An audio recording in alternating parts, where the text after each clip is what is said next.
殺し。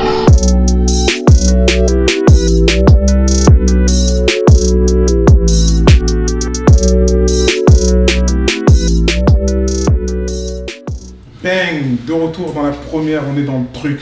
On a un invité de marque exceptionnel, on le connaît, c'est le Barlou le plus complètement Barlou, complètement Destroy. C'est Seth Gecko. C'est marqué sur le t-shirt. Il est là, Destroy pour son album qui sort, qui est sorti déjà depuis le 25 janvier. On a le plaisir de l'accueillir ici en direct. Bang. Seth Gecko, Sawadika.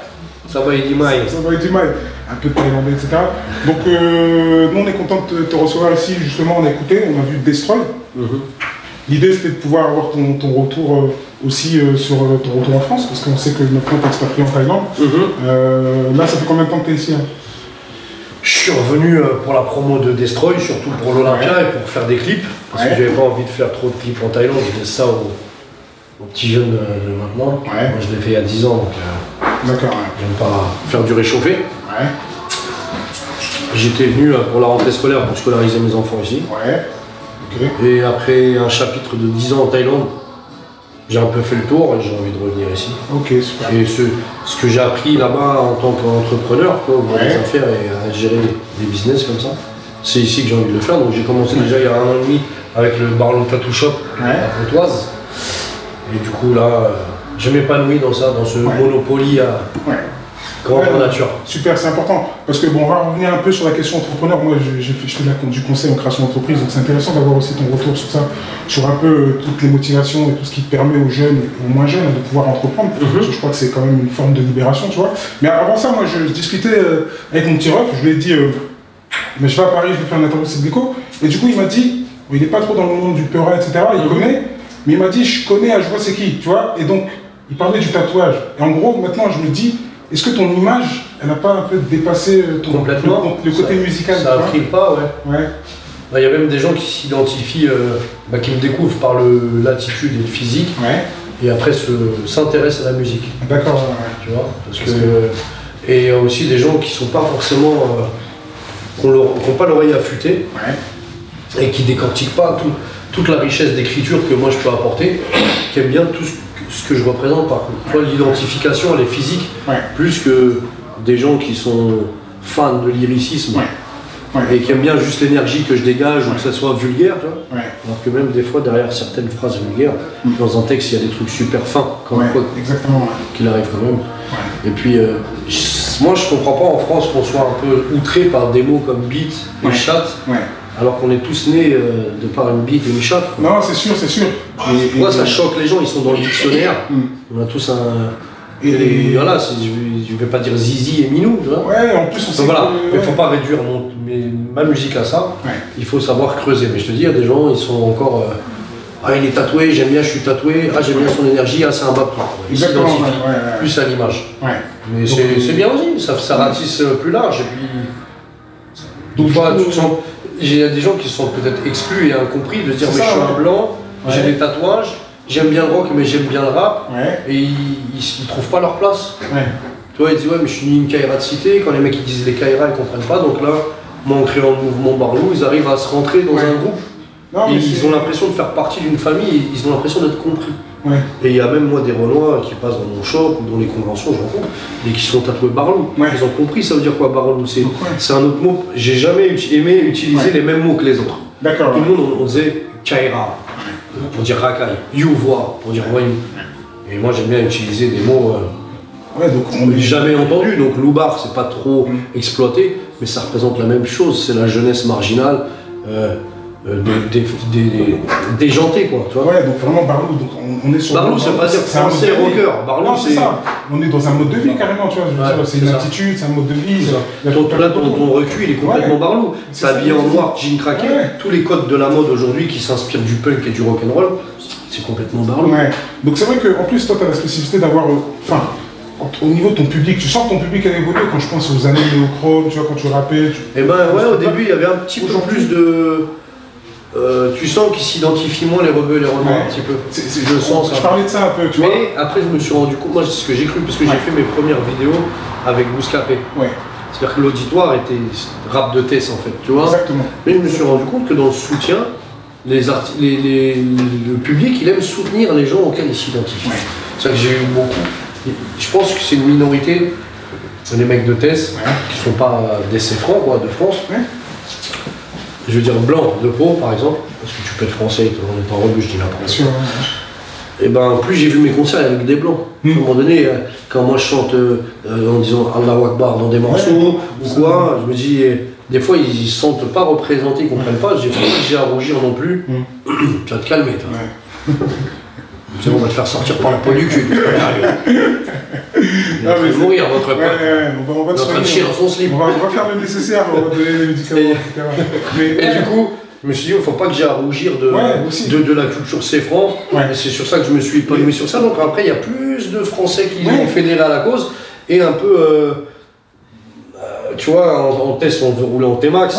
Moi, j'ai mis plus en avant la Harley Davidson. Mais ça reste des trucs folkloriques et des codes de mes oncles, en fait. Ouais, non, mais c'est sûr. C'est-à-dire que chacun va puiser de sa culture. Il y a des Renois, ils vont chercher dans leur musique de leur pays, tu vois. Ben moi, et comment les sapeurs, les oncles, dans la sapologie, les tontons, vont produire des délires et tout, bah finalement, moi je vais prendre chez mes tontons Awam, t'as compris? Complètement. Et pour être, en fait, il faut être fidèle avec soi-même. Ouais, on sent. J'étais à la quête, moi, de faire plaisir à tout le monde. Je suis un mec de cité, blanc, qui a grandi qu'avec sa daronne, donc j'ai pas cultivé, moi, elle était russe, j'ai jamais voulu apprendre la langue russe. Par contre, mes voisins du dessous, c'était des Maliens. Le grand frère, il s'appelait Djibril. J'ai appelé mon fils Djibril. Eux, ils étaient dans le dîn, ils sont intéressés à l'islam. Bah, quand ils apprenaient, bah, je voulais apprendre avec eux. Quand j'avais la richesse de pouvoir aller manger chez des Renois, me dire, mais ici, on mange avec les mains, on mange tout dans le même plat. Après, je montais en haut chez les Portugais de la charcuterie, etc. J'avais la richesse et moi, pas la honte de me dire, j'étais pas patriotique ou nationaliste. Mais tu penses pas que cette époque finalement... Les Renois, quand j'étais petit, ils n'allaient pas manger chez les Rebeux. Mais vraiment, il y avait ça quoi. Et toi, tu cristallises tout ça parce que comme tu dis, t'es un Français blanc dans un quartier et t'es imprégné de toutes les cultures. Nous, quand on a grandi, souvent on écoutait cette déco, on s'est même dit, il y a des gars qui me disaient, ouais, putain, c'est un Renois, il est marié avec Congolais, son fils il est Congolais, tu vois. Ils s'identifient à ça. Un rappé la Plessis. Dernièrement, on est parti à Bruxelles sur l'ouverture d'un truc, là, on a croisé Seifi aussi. Voilà, c'est là, avec le 13 blocs et le 13 blocs, exactement. C'est mon pote qui faisait la sécu, c'était à Bruxelles. C'est ça, l'ouverture de là-bas. Le foot corner, tu vois. Exactement, et donc ça nous a fait plaisir parce que c'est des rappeurs un peu légendaires, toi, Seifi, etc. Mais qui reviennent un peu dans le game et on sait que c'est pas évident. Ah, je reviens pas, toi je suis jamais parti. Toi t'es jamais parti. Tu as toujours été là, et c'est vrai que tu as toujours été là. Mais c'est plus sur le public, tu vois, parce qu'il y a eu un glissement. Bah en fait, il y a les mecs de Tess, ils me disent des fois, quand ils me croisent, ils ont quand même ce souvenir en eux de dire ah, Seth, il a bercé ma jeunesse. C'est trop fort l'impact qu'il a eu. Parce que c'était le seul Babtou qu'on n'avait pas honte de dire je l'aime bien ce Babtou. Parce que pour moi, tous mes potes Renault me disaient mais pour nous, t'es pas un Babtou, t'es un Renault. Je dis mais non, mais tu peux être un Babtou et assuré, frère. Ouais, bien sûr. Mes potes me disaient non, pour nous, t'es pas un Céfran. Moi, je suis un bon Céfran en fait. Mais c'est ça, tu vois, et comme tu dis. Et du coup, aujourd'hui, quand je les recroise, ils me vexent parce qu'ils me disent ah, cette gecko, tu sors plus rien, tu fais plus de rap. Je fais non, c'est toi qui écoutes plus de bon rap, mec, en fait. Et ils ont décroché à un moment donné quand ils s'identifiaient plus. Parce que, par exemple, dans l'islam, tu te fais pas tatouer. Donc, directement, tu peux blâmer un mec qui se tatoue. Ah, mais ça me parle plus. C'est ça, en fait, tu vois, il prend la distance. Tu vois, quand je suis parti en Thaïlande, je mettais en avant un buveur de Jack Daniel, le truc baratapin et tout. Il y a des gens qui savaient plaisir. Alors que tout le monde y va en cachette. Bien sûr, non, mais c'est ça. C'est dans l'éthique. C'est vrai que ça. Des fois, ils disent ouais, moi j'écoute pas ce mec qui fait ci. Mais non, mais c'est intéressant. Du coup, en regardant l'album, on a vu que tu as réussi, pour revenir au truc de génération, tu as réussi quand même à mixer des gens. Brassés, parce que sur l'album, on a des featuring avec aussi bien Akash, Kulchen, qui sont vraiment des anciens dans le rap, etc. Mais tu as aussi des nouveaux, tu as donné la chance un peu à des nouveaux. On a vu 13 blocs qui sont là, on a vu. Des autres, un Congolais qui est bon, là, DIV. Ghost, tu le sais, et Dala, et Baek aussi. Tu vois, donc j'écoute, je suis à l'affût de ce qui sort, mais tu vois, j'aime bien les rappeurs quand même. Même s'il y en a qui font un peu l'autotune, Baek il en fait un peu, et Ghost. J'ai pas pris. Je suis pas là pour gratter le buzz des neugeux, t'as capté, j'ai eu là de donner de la force aux jeunes. Après, je leur dis des fois, c'est pas forcément, ça va peut-être pas forcément marcher, ne comptez pas sur moi pour vous propulser, parce que moi je vais vous présenter à un public qui est peut-être pas, qui a pas la sensibilité que j'ai moi. Mais moi, je mettrai la lumière que j'ai, en tout cas, sur vous. Ouais, non, mais c'est sûr, c'est en ça que les collaborations, là, elles fonctionnent plutôt bien. Mais au-delà de ça, on voit que, finalement, tu vois, ces rappeurs, au niveau de la génération, c'est pas la même histoire, tu vois, c'est pas la même historique. Et tu vois, là, je vois tes tatoués Murda Music sur le coup. Moi, l'album de Mobb Deep, cet album-là, c'est Quiet Storm, je te le rappe, je te le chante de partout. J'étais dans le print il n'y a pas longtemps aussi, il y a 6 mois. Et c'est dingue, tu vois. Et du coup, on se dit, finalement, tu vois pas que même les codes du rap ont changé. Tu vois, les gars aujourd'hui qui sont en mode slim, en mode brushing, dans la culture hip-hop, ça me dérange, mais ils auraient pas été acceptés, frère. Tu penses? Moi, je fais pas honte à Mobb Deep quand je me suis fait tatouer la dégaine que j'avais, que Prodigy repose en paix, frère. Tu vois, même tout. Là, je viens de voir l'hommage pour Nipsey seul. Super. J'ai jamais entendu un rappeur parler de ce gars-là. Jamais. Après, il luttait pour la cause black, donc c'est bien. Contre le lobby pharmaceutique, voilà, etc. Mais frère, et les gens dénigrent la mort de Prodigy qui est le king du rap, mec. Et aujourd'hui, moi, quand j'avais tatoué Murda Music, ils l'ont posté sur leur compte.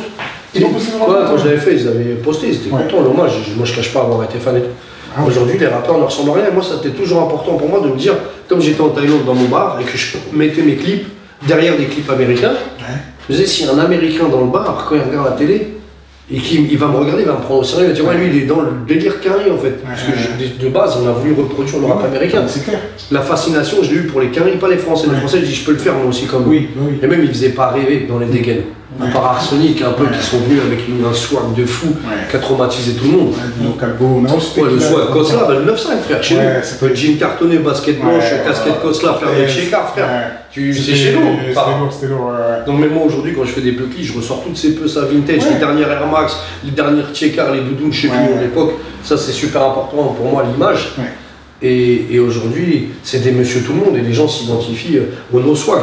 Franchement, c'est triste parce que la France, niveau culture, c'est chaud quand même. Mais tu s'identifient aux gens qui n'ont pas de swag. Tu peux devenir un rappeur populaire. Et justement, moi, c'est dur de s'identifier à moi parce que c'est dur de faire. Mon corps, j'ai travaillé, j'ai réussi à le faire.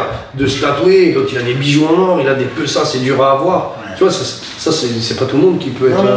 Il n'y a que les gens qui aiment les bonnes choses. C'est pas tout le monde qui s'apprécie le bon vin. Ça aussi, Il y a quelqu'un qui a jamais bu de vin de sa vie, tu lui donnes un verre de vin de fou, il va pas savoir l'apprécier. C'est comme ça, mais c'est comme les gens qui font de l'argent et qui pensent qu'ils peuvent manger dans des gros restaurants, tu vois. Je veux dire, il faut que ton palais il ait quand même une certaine éducation, tu vois. Exactement. C'est ça, c'est pas parce que tu as de l'argent que tu peux aller manger de la bouffe gastronomique. C'est pas tout le monde qui a le palais assez fin pour différencier des saveurs, des trucs et tout. Mais justement, toi, j'ai regardé les clips, tu as beaucoup clippé quand même, 4-5 clips qui sont sortis à mort. C'est ça sur quoi je capitalise, frère. Je prends pas des avances de fou aujourd'hui, mais je me dis sur l'image. Moi, je vais montrer, pas ma garde-robe, mais une manière de s'habiller, une manière, tu sais, des codes en fait, comme un influenceur. Mais c'est ça qui est important. Moi, j'ai regardé le clip, par exemple, quand on regarde le clip avec Sadek, tu vois, t'es parti sur une plage, t'es parti avec les nouveaux codes, les chemises à la mode, yacht, etc. Mais moi, ces chemises-là, je les ai portées pour de vrai avec les Congolais au moment où c'était pas un truc à la mode qui revient sur le devant de la scène. Moi, j'ai porté. Je l'ai porté, moi, ça, je l'ai mis, ça, c'est ça, là, la chemise satine. Sauf qu'à l'époque, j'avais un corps ingrat. Quand je la mettais, j'avais pas forcément de style. Vu que moi je ressemble pas, parce que tous les petits rappeurs l'ont mis cette chemise en soi. Et puis Migos, de toute façon, ceux qui ont mis au devant. Tu regardes les Migos, ils faisaient ça comme des aéros, frère. Ils ont inventé Migos. Moi, mes potes, Versace, tout ça. C'est que ça. De la même façon, Biggie le faisait avant eux. Mais aujourd'hui, je ressemble plus à quelque chose. Quand je porte le truc, je ressemble même pas aux rappeurs qui le mettent. Je suis un blanc tatoué, frère, avec une barbe comme ça, crâne rasé, muscu. Je peux même mettre les habits de n'importe quel autre gars. Fait avec. Si j'ai la tête sur les épaules et les pieds sur terre, rassure-toi, je m'enflamme pas non plus. Mais je sais que sur moi, ça fait. Je peux m'habiller comme les autres et ne pas être comme tout le monde. On voit bien. Mais tu vois, sur le clip, par exemple, sur le cœur, tu vois, t'es complètement à l'opposé. T'arrives à quand même à refaire un clip qui fait penser au clip new-yorkais des années 90. Tu vois clairement, avec mes potes, on est en polo, casquette, etc. On rappe devant, stop. Stop. Et c'est là que ça, il n'y a rien. Exactement. Mais détrompe-toi sur le clip avec Sadek, la référence, c'est du swag. Pour ceux qui sont un peu moins de culture, forcément, ils vont se dire chemise Migos, le yacht, la plage et tous les plans. J'invite aux gens de la j'invite aux gens de regarder le clip It's Mine de Mobb Deep featuring Nas. Et c'est ça, mon inspire. Et donc tu regarderas, tu dis ah le bâtard, en plus j'ai demandé au réel, je veux ça, mais en mieux. Parce que c'est le clip qui m'a traumatisé. Non, mais vraiment. Voilà, sauf que moi j'arrive, je me sens pas happy de la Prodigy. Je suis un Babtou et tout, et je le porte bien. Ça fait avec le Garci et tout. Moi c'est plus un code Scarface qui a été recherché là. C'est plus. C'est l'italien dans sa villa à Milan. Voilà. J'ai pas voulu ressembler aux petits artistes d'aujourd'hui qui s'habillent tous pareil avec les mêmes marques. Moi, je te montre, tu vois, quand t'as un barlou, tu peux mettre les sables des autres. Et ne pas ressembler aux autres. Non, c'est top. Et le clip ALB, là, c'était un délire quand même qui était intéressant, tu vois. En mode cartoon, dessin animé. Pourquoi? Parce que je voulais pas prendre à contre-pied ce morceau-là. Rapper avec une guitare et non plus un micro à la main, ça pouvait être dur dans justement, tu vois, l'identification des mecs, quand même le public banlieusard, je suis un banlieusard, mon frère, quoi qu'il arrive, il faut pas dénier le quotidien, ils peuvent pas comprendre des fois les virages à 360 degrés. Donc je dis, je vais l'amener doucement ça. Je pense que c'est un bon compromis de l'amener avec un cartoon.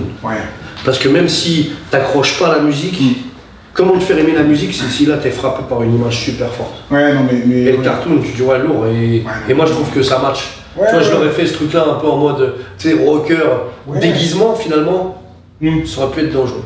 Pourtant t'es parti sur des trucs, avec, tu vois, dans des clips avec Dodo la Saumure, avec des camionneurs, t'as quand même, tu vois, mais je le mets le morceau très reste rap. Ouais, c'est vrai que le morceau. Et l'autre là, comme là, il est rock. Ouais, il est vraiment rock. Hein. Donc là, je voulais pas. C'est pour ça que moi, je me suis dit, la transition, c'est quoi? Est-ce que la transition derrière, c'est une volonté de partir en rock? C'est possible ou pas? Possible, ouais, mais on a possible de refaire un titre du style. Possible. Là, j'ai fait des reprises de plein de morceaux à moi, revisité version guitare électrique. Donc je l'ai fait à l'Olympia, je l'ai présenté. Dès que j'aurai une dizaine de titres comme ça, et ben, je me permettrai de faire une tournée, de vendre dans des. Genre le Hellfest, qui est un gros festival rock. Tu sais, faire des festivals avec un esprit rock, mais pas imposer ça à des gens qui veulent se prendre du rap. Parce que là, en vrai, en concert, j'aimerais bien faire le morceau sur le cœur. C'est rapper sur une boucle de piano avec un beat et que les gens entendent les lyrics. S'il n'y a pas un refrain, un banger avec un mot qui se répète, Versace, Versace par exemple. Je vais là, c'est bien, t'écoutes quand le mec est captivé par le lyrics, il dit des trucs de fou. Ouais, mais tu te refais à faire ça un peu. J'ai l'impression que tu fais aujourd'hui, tu es arrivé à un stade où tu fais vraiment ce que tu kiffes. C'est tout. C'est vraiment ça. C'est tout parce que j'attends plus des rentrées d'argent du rap, parce que ça ne me générerait pas d'argent en fait. Je me dis, autant faire de ce que je kiffe de ouf. C'est ça, ouais, parce qu'on se dit. Et tous mes kiffs, des sables que j'ai vus dans les clips de Rayquan avec Ghostface, j'arrive à les retrouver aujourd'hui dans le vintage, je les reporte, je remets. Et j'aime bien parce que ça fait des clins d'œil à une culture que je maîtrise, c'est-à-dire que je l'aimais, mais je le mets sur un personnage qui ne le ressemble pas, tu vois, parce que je suis un Babtou déjà, et les rappeurs dont j'étais fan, c'était des Renoirs, c'est des Renoirs. Donc, tu vois, le fait de le reprendre en blanc, bah, c'est que ça apporte quand même une petite touche différente. Non, mais c'est vrai que ça apporte une autre touche. Mais en tout cas, c'est intéressant quand même, parce que tu es un artiste atypique, tu vois, tu es un artiste qui peut aussi bien relier différentes générations, mais différents publics aussi, tu vois, c'est ce que je disais avec les gens. Un bon rappeur, les gens l'aiment bien. Ça peut toucher un Renoir, un Rebeu, un Chinois, un Polonais. Celui qui aime les mots, il peut pas dénier le travail que je fais avec les mots. Complètement. Mais c'est en ça que. C'est-à-dire que si je serais mauvais, en lyrics, en punch, ben les gens pourraient dire vraiment c'est du rap de blanc. Déjà, il sait pas péra, il faut être que blanc pour aimer. À un moment donné, les gens qui aiment les mots, ça n'a pas de frontières. Aimer la poésie, aimer la langue française. Totalement. Et on sent, si tu veux, dans les punchlines, on retrouve cette déco qu'on a connue. Donc, c'est ce que je disais sur l'album, si tu veux. Il n'y a pas de trahison. Tu vois, il y a pas de trahison. C'est-à-dire qu'on peut écouter un album de 2005, de 2008, de 2010, toutes les mixtapes. Tout se ressemble parce que tu fais du set déco, clairement. On sait qu'on va retrouver de la punchline, on sait qu'on va retrouver des jeux de mots, on sait qu'on va retrouver des références, etc. Et des prods, et des films références, prods, feeds, etc. Références historiques aussi, parce que ce que je dis, c'est. Et même tu dis dans une lyrique, tu dis que toi, t'es carrément comme un prof d'histoire, t'es pas un MC, t'es un prof d'histoire, tu vois. Parce que t'as plein de références derrière. Et j'apprends, il faut les comprendre. Je veux cultiver ce que j'expliquais à mon ami tout à l'heure dans la voiture. J'ai dit, tu vois, c'est pas des mots que tout le monde peut être réceptif. Il y a des mots très riches ou très référencés, il faut avoir les références. Et ben moi c'est un régal quand un fan il me dit t'as voulu dire quoi là? Et je l'aiguille vers quelque chose de culturel en lui apprenant, en lui transmettre, apprendre à l'autre. Non, mais c'est bien, j'aime bien, voilà, et ça c'est ça le côté professeur, il y a un vrai message, parce que même tes tatouages, si tu veux, sont imprégnés de quelque chose d'historique, tu vois, quand tu révolutionnes là, tu vois, c'est quelque chose qui est super puissant, tu vois, je veux dire. Ça aussi, ça transforme d'autres. Là, il y a un gilet jaune qui a perdu un œil là, récemment. Je crois un chef des gilets jaunes super important. Et on dit que la police nous protège. Ça crève les yeux. Ah ça crève les yeux, forcément, Non, il crève les yeux pour de vrai, avec des flashballs, frère. Non, mais il y a vraiment. Toujours une petite référence à quelque chose. Non, vraiment. Mais tu vois, c'est ça qui est intéressant, c'est que derrière, si tu veux, il y a tout ça, mais tu gardes quand même le même punch. Moi, il y a des phrases qui m'ont marqué un peu, même par rapport à l'homme blanc, l'Afrique, etc. Tu es souvent sur ça, tu dis, je cite, tu vois, j'ai honte de l'homme blanc quand je pense à son pillage de terre, tu vois, c'est puissant ça. Tu vois, parce que je suis fier d'être français, ça je vais pas me cacher et rougir de ça. Parce que de toute façon, j'ai pas choisi déjà personne ne fait un bon de commande, tu venais, traquine, voilà. Donc là, tu dois assumer ce que tu es. Il ne faut pas avoir honte de dénoncer les choses que tes ancêtres ont fait, par exemple. Des fois, c'est dur de dire je suis content des blancs et quand tu vois ce que l'homme blanc fait.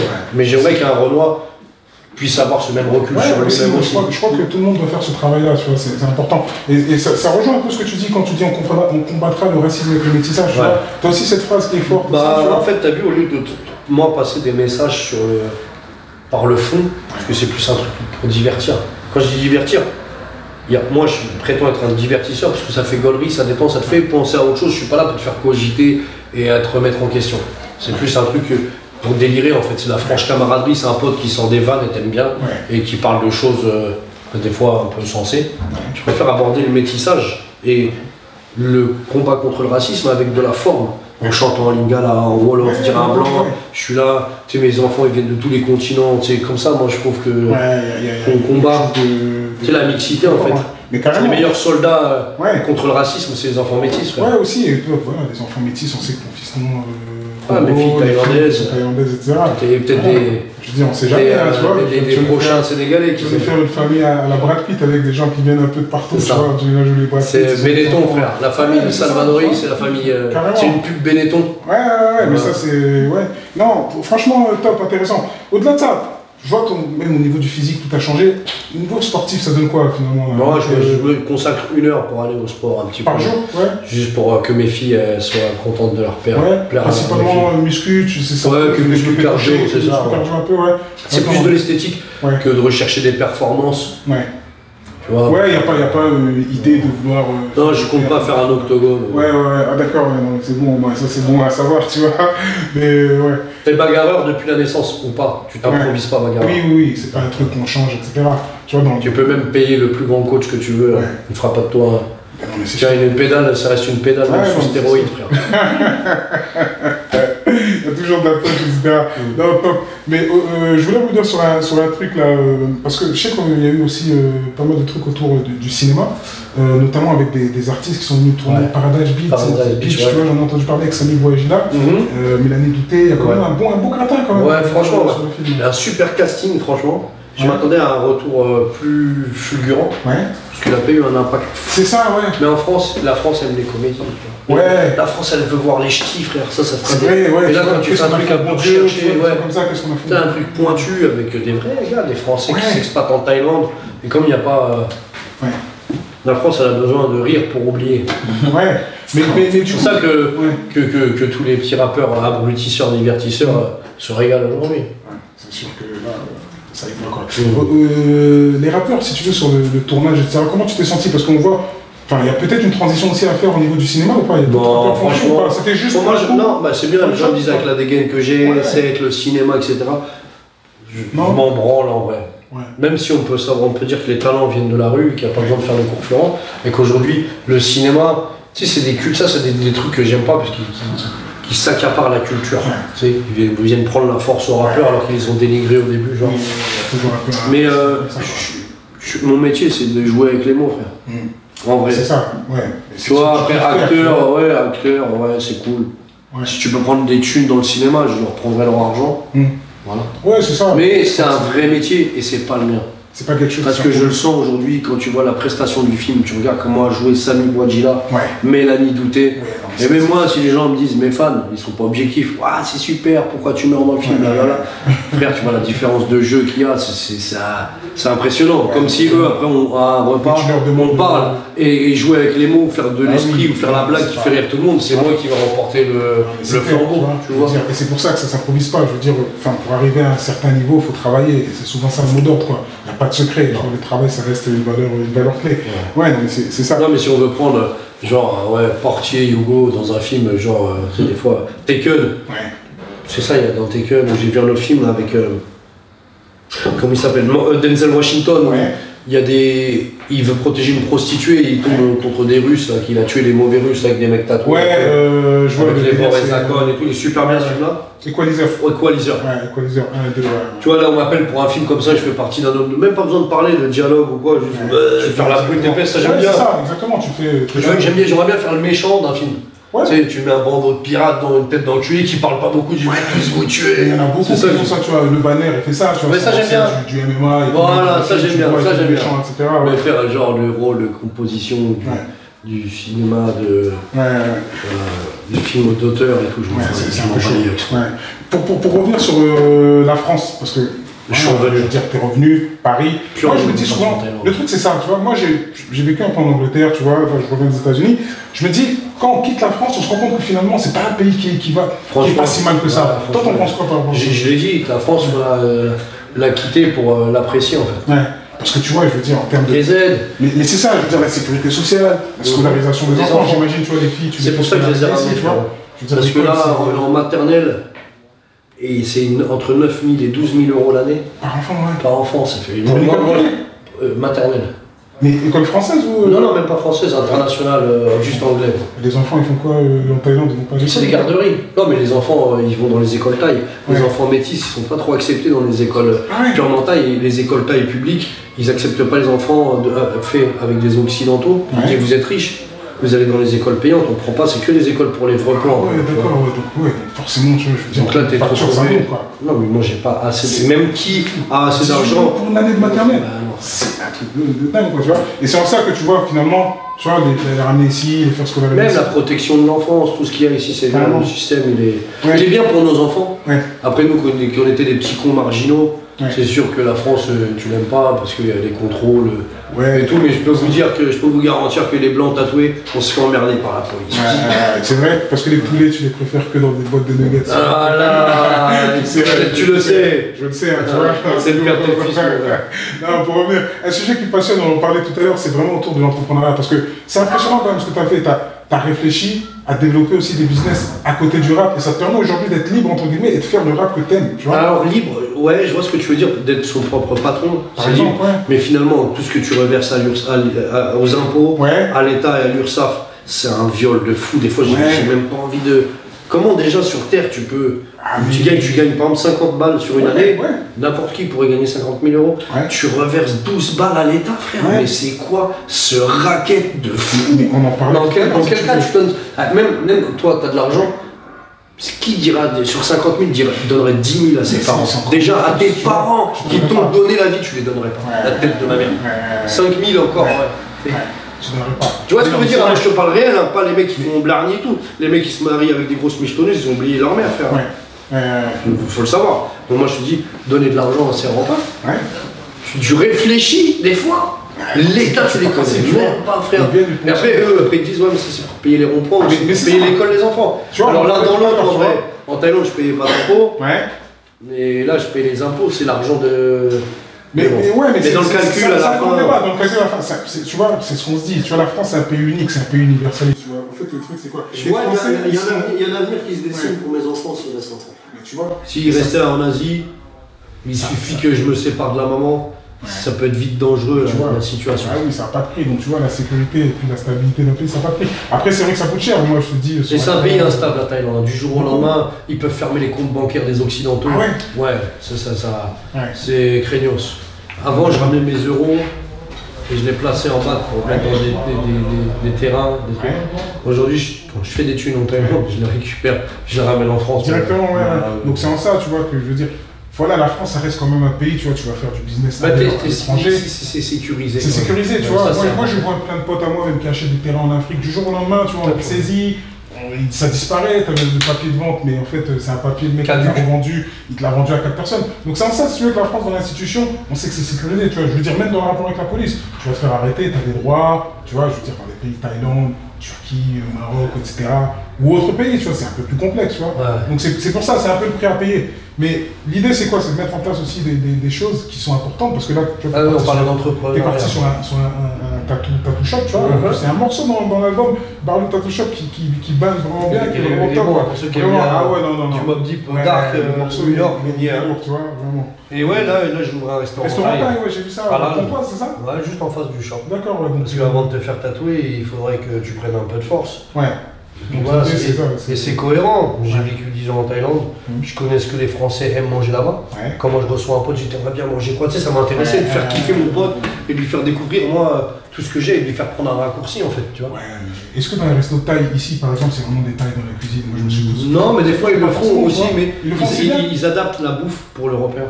Donc tu n'auras pas les saveurs. Parce que vraiment c'est cuisiné avec beaucoup de poissons pourris, des choses d'égout. J'ai mis du temps à m'y habituer, mais là, je connais maintenant les saveurs.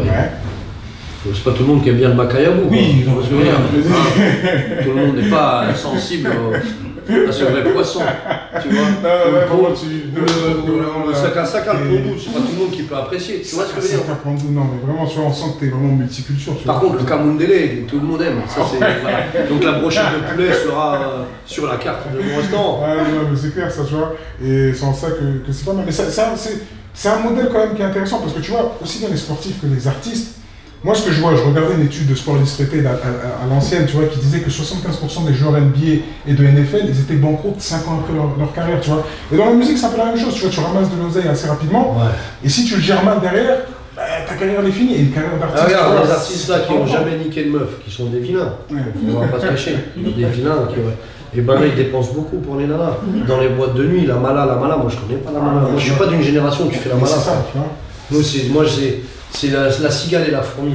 Je l'ai retenu cette fable. La cigale et la fourmi, vraiment. Ayant chanté tout l'été, se trouve à fort dépourvu quand la bise fut venue, frérot. Non, c'est que. Nous on l'a mis de côté. Et justement, j'ai su placer mon argent intelligemment. Dans ma pierre et dans les business. Là, c'est des paris sur l'avenir. Le prochain truc sur quoi j'ai envie d'investir, c'est mon fils, c'est mon sang. Ça marche ou ça marche pas, je m'en fous. Tu peux pas regretter d'avoir mis de l'argent pour tes enfants. C'est comme si tu les inscris dans une école et qu'il n'arrive pas à avoir le diplôme. Tu peux pas regretter. Tu vois, j'ai fait le possible pour lui, il le sera.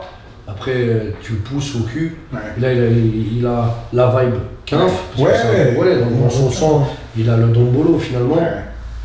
Et ça leur apporte un petit truc en plus pour chanter, tu vois, ils ont cette petite vibe de griot en eux, tu vois. Donc voilà, il y a ce côté Babtou avec moi, de amoureux des mots, et ce côté un peu ambianceur de l'Afrique, je pense qu'il y a un petit cocktail à faire, et c'est sur lui que je vais mettre la casquette de producteur. Mais Stosba justement, il apparaît dans l'album, etc. T'as fait un son tel père, tel fils, et il kick vraiment, je sens que tu vois, il y a de l'énergie, il y a du jus, ça kick. Mais c'était pas easy pour lui de tout de suite figurer, tu vois, sur ton album. Tu vois, non, mais là, c'est des soucis de papa, ça. Frère, moi, je lui dis, hey, calme-toi, comme ça. Tu vas aller te faire la bite comme moi. Il me dit, envoie-moi un Uber pour aller au studio. Et toi, tu vas aller en Uber au studio. Toi, j'ai attendu d'avoir 32 ans pour aller au studio en Uber. Moi, j'ai pris la navette de nuit. J'ai dit, si avec ta mère, on s'est séparés, c'est parce que je prenais le train, le dernier train et le premier train. Et qu'eux, ils pensaient pas que moi j'allais en faire ma vie. Donc toi, t'es là, j'ai dit, frère, faut que tu vas prendre le métro. Même si tu fraudes, je m'en fous de ça. Mais faut pas qu'il ait tout dans la bouche. Et quand même, il me disait, sa famille, à lui, ils attendent beaucoup. Et tu fais quoi pour ton fils et nanana. Ils ont mis une certaine pression qu'on fait écouter. Moi, pour moi, il est jeune. Il a besoin de faire son expérience de lui-même. Puis il a pas tout. Tu sais, on lui met la nourriture à la bouche, quoi. C'est ça. Après, je dis, on va faire quoi? On va prendre un pari. On va voir si on le lance dans la cour des grands.